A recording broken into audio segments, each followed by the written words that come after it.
you find that traditional weightlifting hinders your mobility? I don't, because I like to stretch usually about 15 minutes before and after every workout. People always ask like how I do what I do. It's literally because I try to maintain my stretching at all times. Some days, especially if I feel tight, I like force myself to go longer.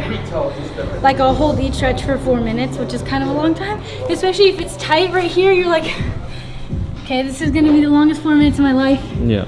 But as you keep breathing and kind of get into it more, it's just good to keep it loose. Especially with flips, if you're tight, you can tear something really easy.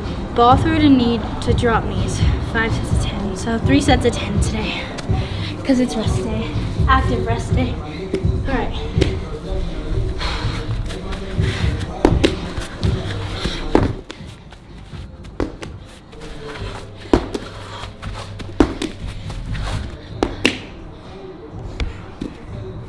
I love those. They make me happy. I think with all my flips, my body just knows how to like absorb the ground. Because when you're doing backflips and stuff, it's just pounding.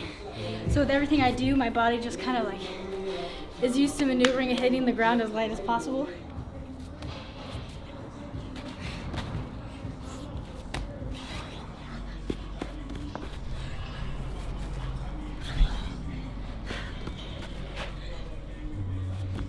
Ugh.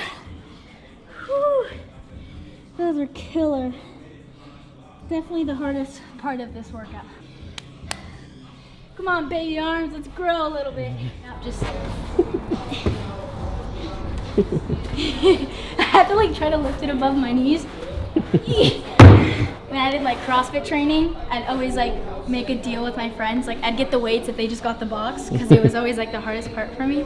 We're gonna do a push-up, one arm, and a lateral jump over the box.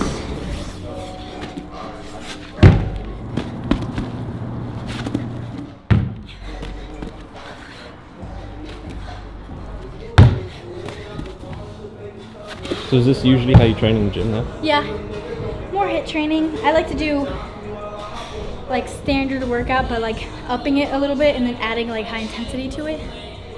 My body just feels best and I feel faster overall.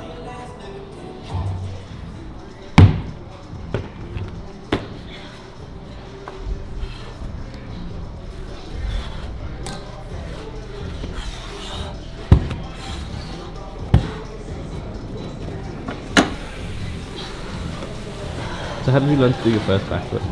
I had a dream that I could do it. I had a dream that I ran the fastest mile at my school.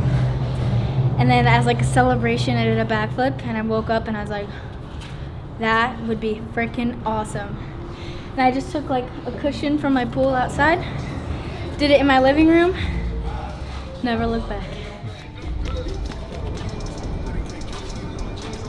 I think the most common mistake with handstands is people will go and they'll be here, like they'll try to handstand like this, but it's just like an overhead squat or putting any weight overhead. You want to extend so that you use your arms to stabilize and not only stabilize but to be stronger. Because you're not strong like this, if you're trying to hold weight, it's going to start getting heavy. So to make it lighter, you're going to push, and use your strength to keep that up there. So it's the same with the handstand essentially. It's like an overhead squat but upside down. So if you're like this, your body's going to want to start coming down. And then you can't balance because you're not stable. So to get stable, you gotta extend and be strong and keep your body tight. And then you can balance and you're like, okay. You're not strong here rather than being here. You're stronger there. And then in that position, you could kind of do whatever as long as you're keeping that stability.